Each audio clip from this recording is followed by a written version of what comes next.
But actually, I've been looking for examples that I could really say with confidence are incitement to hatred in speech in general. Just over the last few years, since we talk a lot about incitement to hatred, I really wanted to find a good example. And to me, Mr. Macron's words are undeniably incitement to hatred. I think j'ai très envie de les emmerder. To me, coming from a president in public, how is that not incitement to hatred?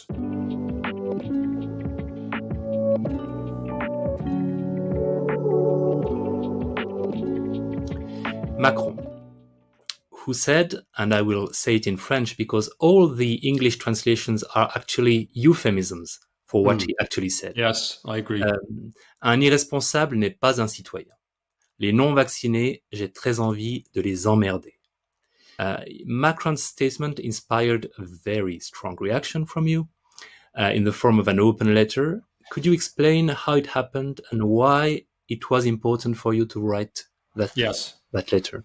I'd just like to, for my English-speaking listeners, I'd like to just quickly translate that in full, what he said there. So as you said, an irresponsible person is not a citizen.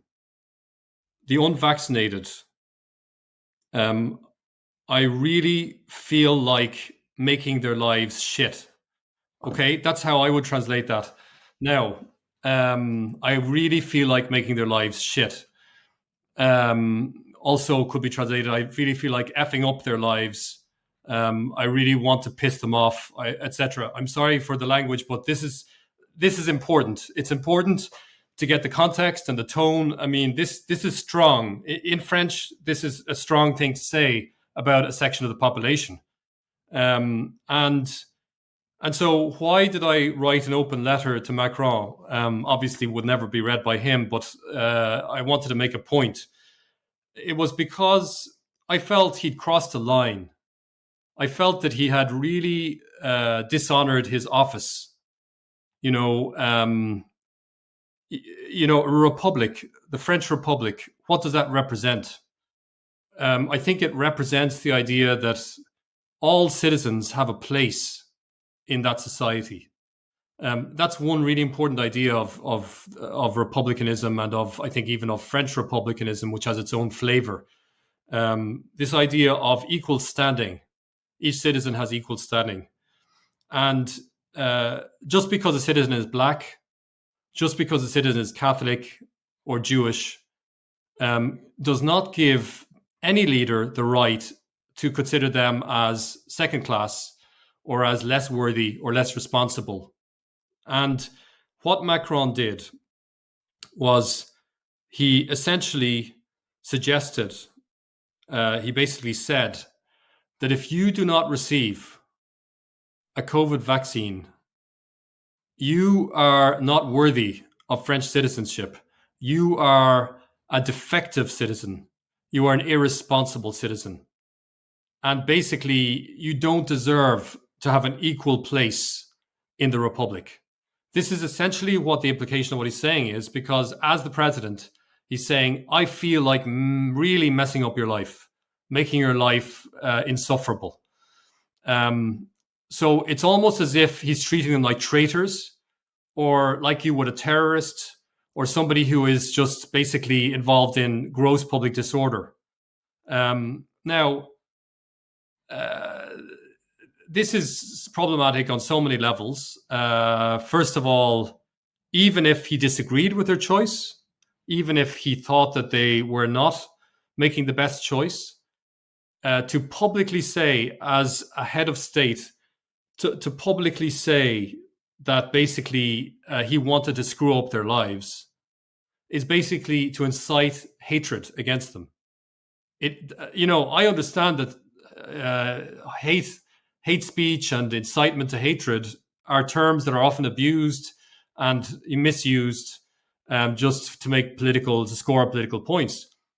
But actually, I've been looking for examples that I could really say with confidence are incitement to hatred in speech in general, just over the last few years, since we talk a lot about incitement to hatred. I really wanted to find a good example. And to me, Mr. Macron's words are undeniably incitement to hatred, I think. J'ai très envie de les emmerder. To me, coming from a president in public, how is that not incitement to hatred and resentment and bitterness against the unvaccinated? It's as if they'd committed a crime or they had, committed a terror act, an act of terror. What did they do? So what exactly did they do? These people basically decided to decline a vaccine that was recommended by the state. That's what they did. So even if the vaccine had been 100% safe, 100% effective, not problematic in any way, that is their right to decline that medication. If the vaccine was so good, so reliable, so safe, then you would not need to force people to take it.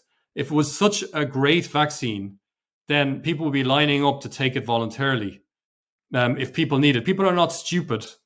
People, when something's really good for their health, people can understand that.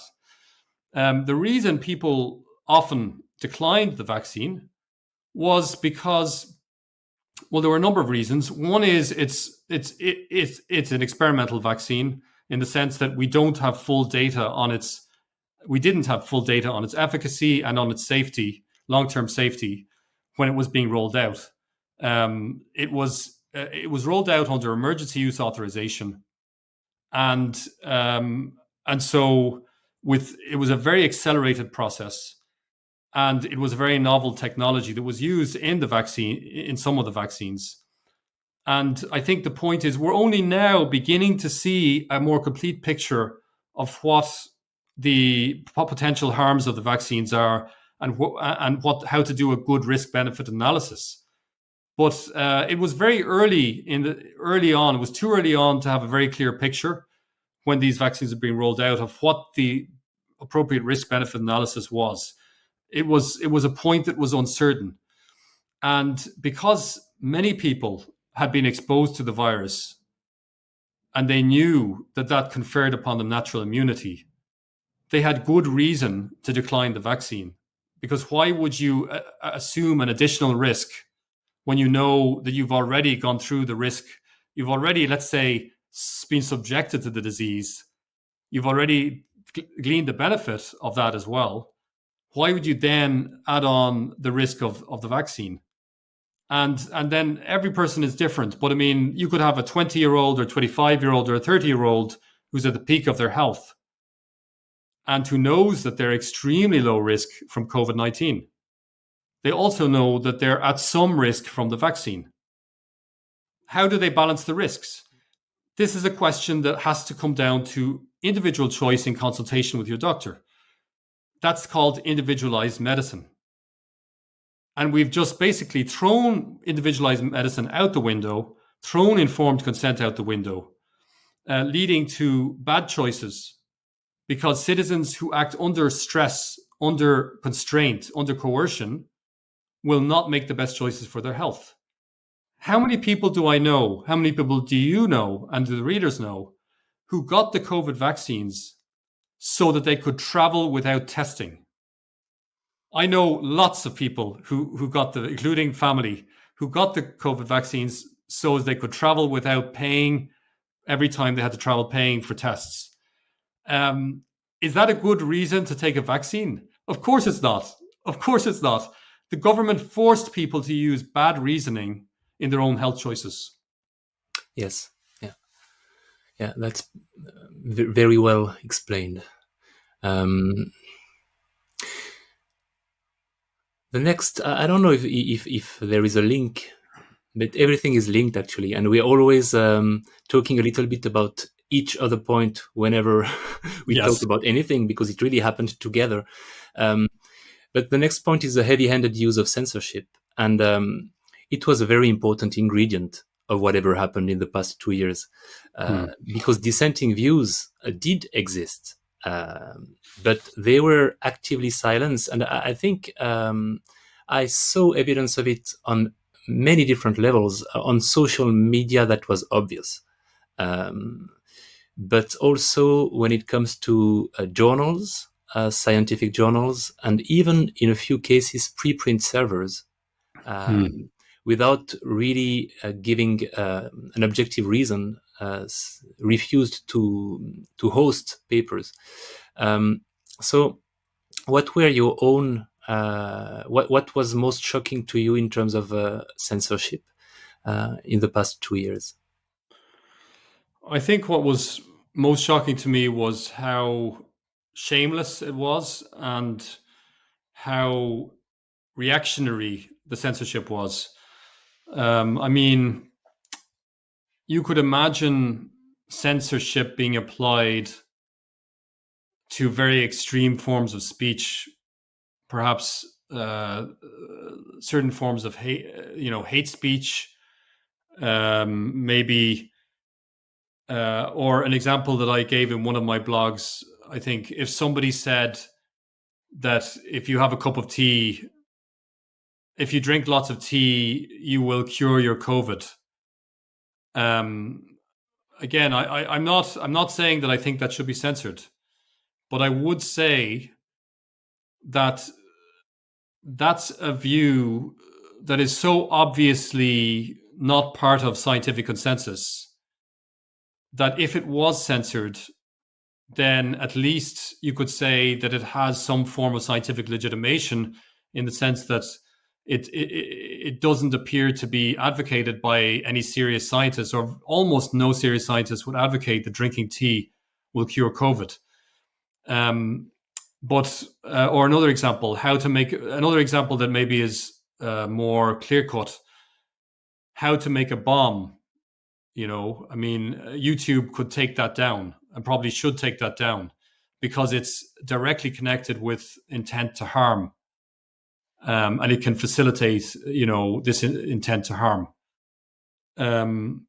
But so if people had been censored for saying things that were basically directly contradicted by virtually every scientist, then I would still have disagreed with the censorship, but I would have thought at least they've sort of looked for an excuse to do it, like a scientific excuse to do the censorship. But what happened actually was quite different. It was that certain opinions that were politically contested and scientifically contested were simply suppressed or censored because some people disagreed with them, and in a very reactionary way. I mean, the questioning of the vaccines, for example. I mean, you would think that these vaccines were like paracetamol or something, and that their effects were known for generations, and that there were completely settled knowledge about all of their harms and so on. You would think that by the way people were censored, by just suggesting that there might be some adverse harms from the vaccines, or people who came forward with stories about their adverse effects, Facebook groups that were shut down because they represented the lives of people who'd been affected by the vaccines. It was just really egregious forms of censorship. My own case, which was basically Twitter, first of all, took me down, permanently suspended me a while back, because I sent out a tweet which said that, if I can remember correctly, it said that ivermectin was being used in Mexico, in India, and in other parts of the world to cure COVID-19. I said that, and that's an ambiguous phrase, because it could mean to successfully cure COVID-19, or it could mean with the intention of curing COVID-19. In any case, that was enough. That was what sparked my permanent suspension. And I think that's very remarkable, because on a charitable interpretation of that tweet, basically I was stating a public fact that ivermectin was being used widely in different parts of the world to treat COVID-19, to cure COVID-19, cure people of COVID-19. And then you have to take the full picture, because it wasn't just that tweet. They had put warnings on my account for things like, for example, I asked the rhetorical question. I didn't even state a fact. I asked a rhetorical question. Should a perfectly healthy 20-year-old, do they gain a net benefit from taking a COVID vaccine? I asked that question, and it was again Flagged. It was flagged. And so once you're flagged a certain number of times, then they just say, okay, you're out. You have so many opportunities, then you're out. And like, I look back at over a number of tweets that I've been flagged on, and some of them involved questioning the wisdom of universal vaccination. And the last one involved pointing out that ivermectin was being used. And I think I said also that there seems to be some kind of campaign to discredit ivermectin. I mean, the point is not whether the censor agrees with me. I mean, if that was the point, then Twitter should be censoring all the time. They should be censoring every political opinion they might disagree with. The point is that these platforms present themselves as open platforms for an open debate and for political debate and so on. And so they're dishonest and they're disingenuous in the way they present themselves.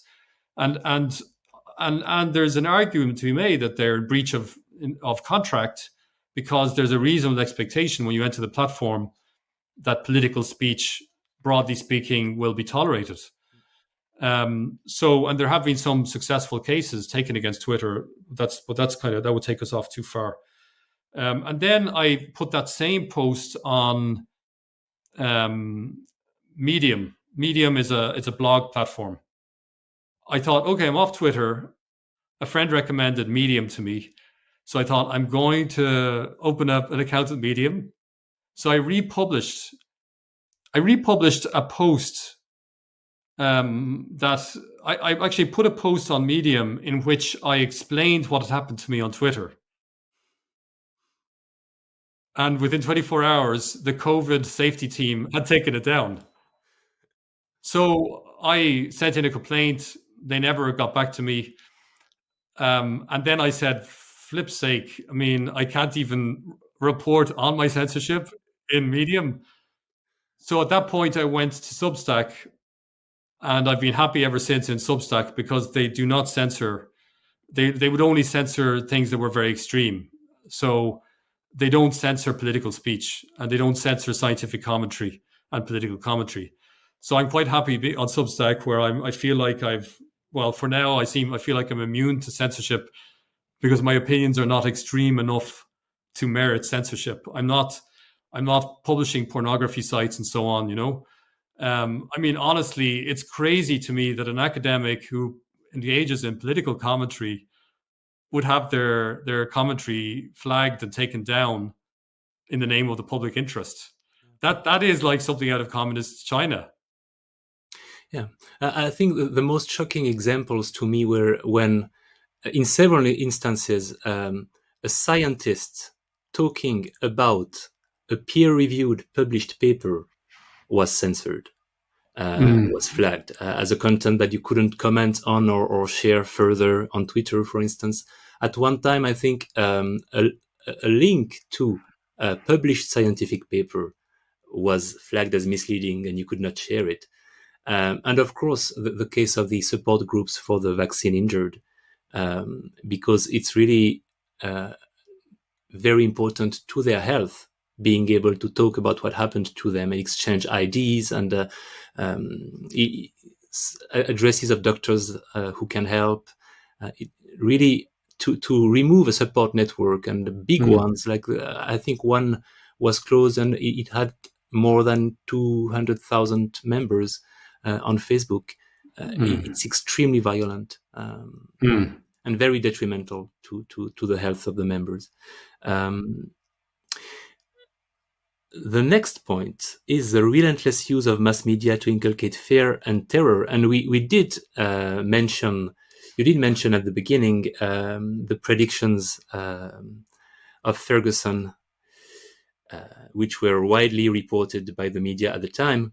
But I think something changed since you wrote that, in that some government officials in the UK, or members of the task force, I don't know the exact name, they actually acknowledged that they did use fear, and they had some sort of remorse, I think, over it. Or yes, it's the SAGE committee, which was devoted to developing scientific advice for the government, for the UK government during the pandemic, and well, that committee, there was a subcommittee that was devoted to issues of nudging the public. And a number of their members anonymously came forward to, I think it was the Telegraph. They reported their basically what they said. So these members of the nudge committee, I don't remember what its exact name was, but it was to do with influencing public behavior.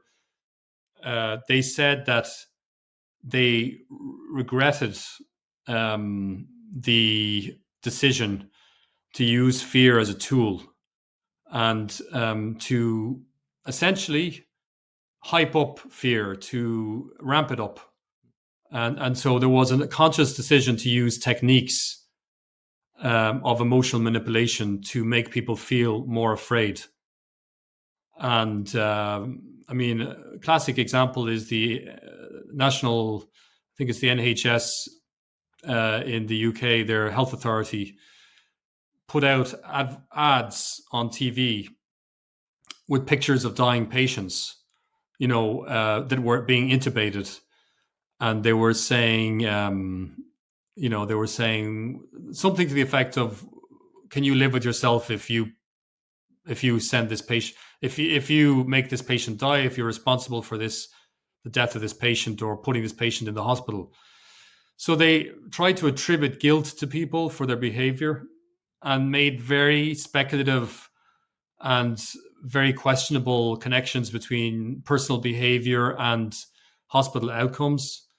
So the idea was that if you break some of these absurd rules that were very draconian and intrusive, that you would then be responsible for putting people in the hospital, right? That's the kind of logic that they wanted to use.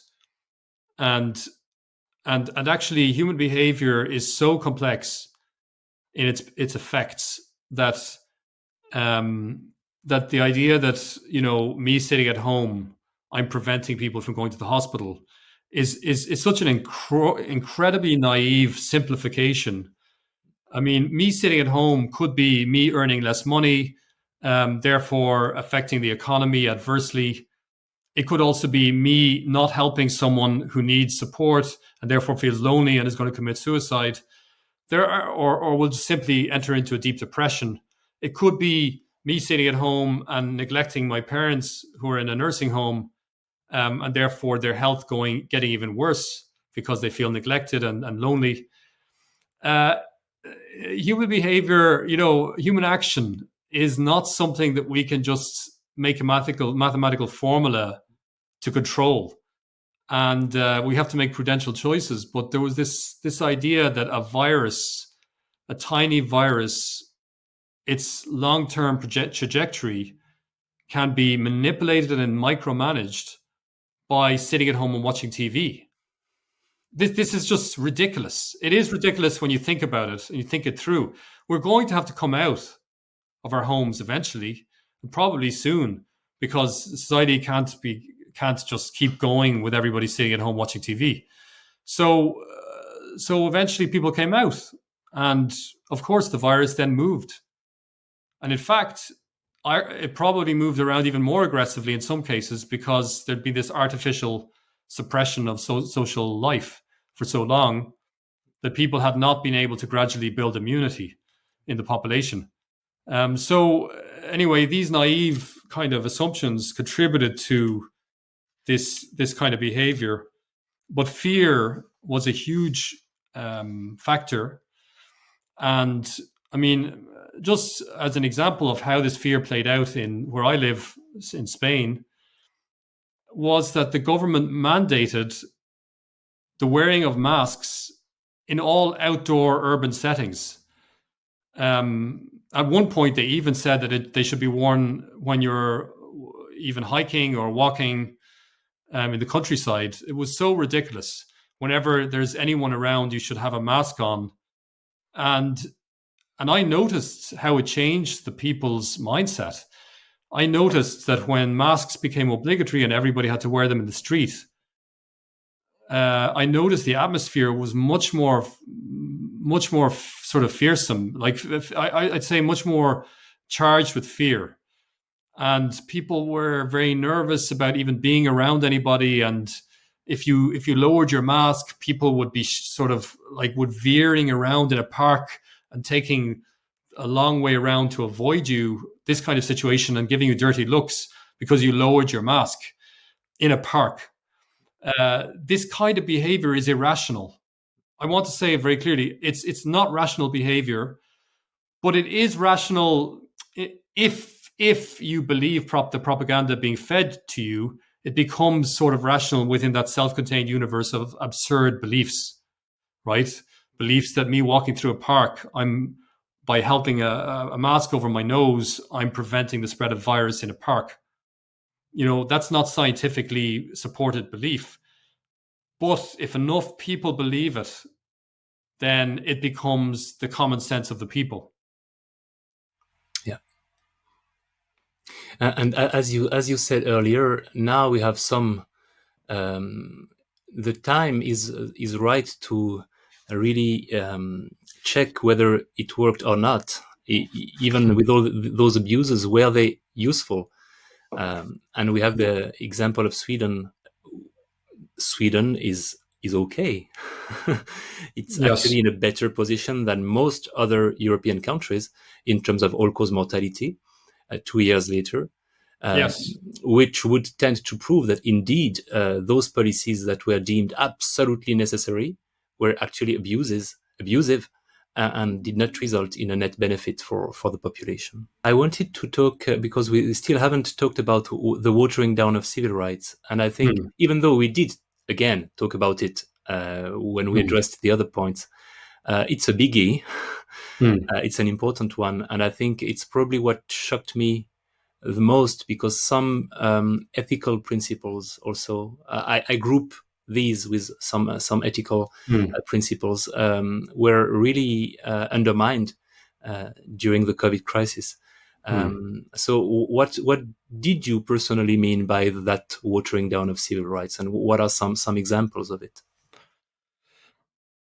So what I mean is, I'll start by saying that the whole point of civil rights is that we explicitly name certain entitlements, and we say that those entitlements are robust against utilitarian calculations. So in other words, we have certain rights, and these rights cannot be simply swept aside because there's a new head of department in the government a new minister of health who just decided that they wanted to introduce a new policy, and therefore they just erased our rights. Rights are robust. They're meant to be robust against political change and so on, and policy making. And so the change that happened was that what were considered to be basic rights in Western democracies were considered as dispensable in the face of policy changes, basically, that were made on an ad hoc basis by governments in response to a perceived or real emergency. It doesn't matter if the emergency was real or if it was exaggerated. The point I want to make really is that first of all, there's a reason why we have civil rights, and it's to protect us against political abuses in many ways, right? I think that's important, and kind of exploitative or abusive behavior by politicians, because they're not angels, and we know that, and that's why we have civil rights, to protect us. And the second point is that it was widely assumed by public officials and by some journalists as well, quite a few, that watering down, or in some cases suspending civil rights, would be a smart way to control an infectious disease. So this was also a really fallacious kind of form of reasoning. First, we're saying that civil rights can be just tossed aside because somebody decided it was better for the common good to do so. And second, we're trusting that these experts will make the right calls and will understand all of the causality involved. And clearly they screwed up big time during the pandemic. No, it's a pretty grim picture, because as you said at the beginning, it's slowed down. Certainly, it's been reversed in some aspects, but you get the feeling that the infrastructure is still in place, and Yes. it can be reactivated if a good reason appears. So it's not really reassuring in any way.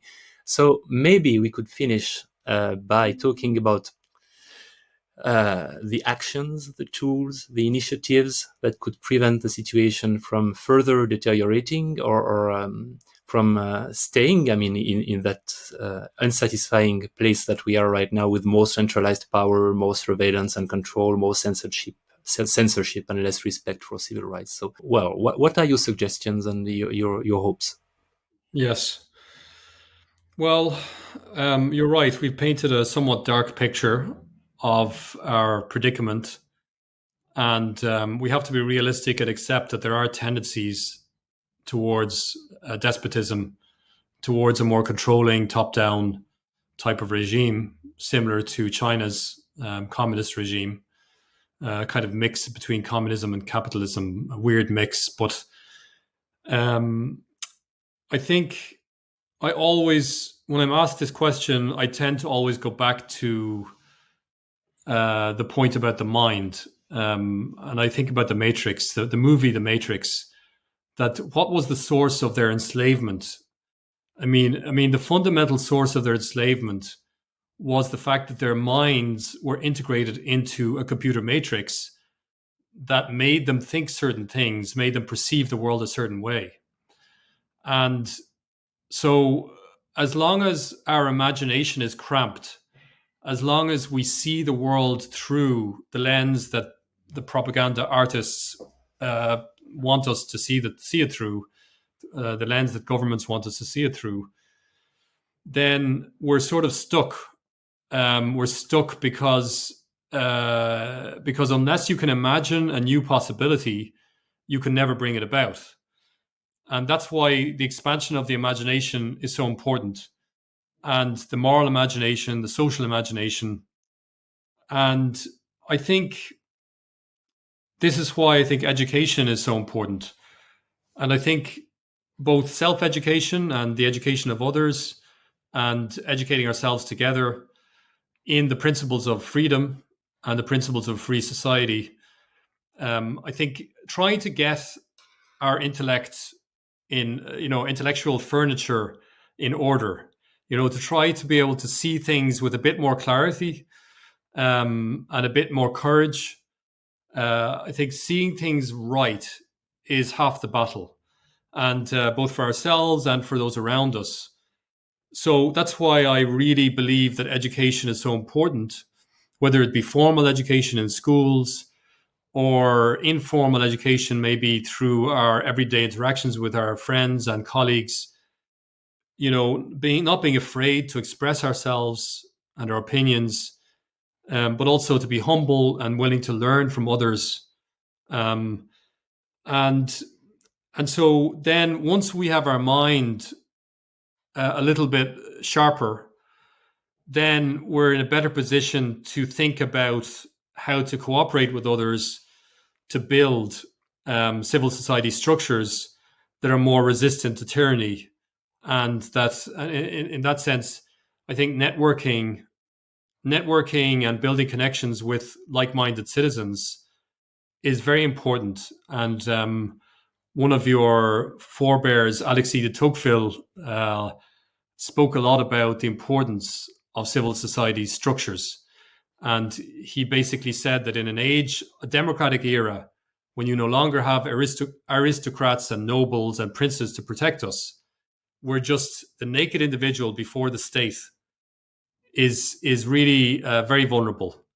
And so he says the only way to overcome this vulnerability is to build the equivalent of princes and aristocrats in a democratic era, which are corporate bodies of citizens who can act together and can create more power together. And so I cannot say to citizens, you have to build this exact initiative, you have to build this structure, because that's a matter of prudence. But you can think about how communities support each other, both online and offline, just by being there for each other and witnessing to the truth about their own freedom and their dignity to each other, is a really important step.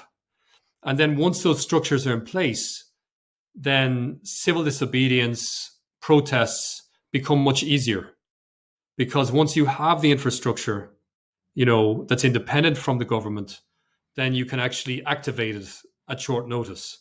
But we have to take the opportunity and the lull that we have from oppression to build those structures and to put them in place with those around us, to find the expertise and the knowledge. The last thing maybe to say is regarding changes. Decentralization or polycentricity, having multiple centers of governance and of self-government, is really important.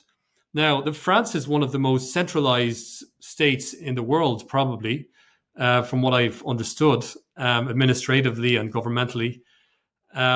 And so if you ask a French person, what can I do about decentralization? Then I would say, don't be too disheartened by the centralized structures, because the reality is that the Napoleonic state, it doesn't matter how Napoleonic it is, cannot reach your living room if you don't let it. It can't reach your local club, your local association, if you don't let it. If it wants to help you, maybe with some caution, you can accept some of its help. But you really, I think, you can build these decentralized structures de facto on the ground without being integrated into the centralized state. And I think French people understand as well as any the importance of an independent civil society. French people do have a kind of intuitive understanding of that, partly because they live in such a centralized state, which I think helps them understand that if you don't build something deliberately, you will get sucked into those centralized structures. And the last thing is hope. I think it's tempting to give in to despair or discouragement when we see the direction that governments have been going. But I think there are also signs of hope. There are also movements, incipient movements in the United Kingdom, in France, in the United States, in Ireland, in Spain, that may be small, they may be in minority movements, but they can help us live a better life and live more freely. And we shouldn't wait for the perfect world in which governments are all doing the right thing. I think we shouldn't give into that temptation to wait things out until things just become better. We're always going to live in a messy world where there's some corruption at the political level. And I think we have to, in spite of that corruption, we have to construct something positive with our fellow citizens gradually and patiently over time. Just as the Poles did under communism, they built very strong civil society structures in their labor unions, in underground theatre, and in the Catholic Church in Poland. And they prepared those infrastructures to overthrow communism. And I think the same we can do when we're living under illiberal regimes. Okay. Thank you very much. It was a very nice interview, very interesting to me. Yes.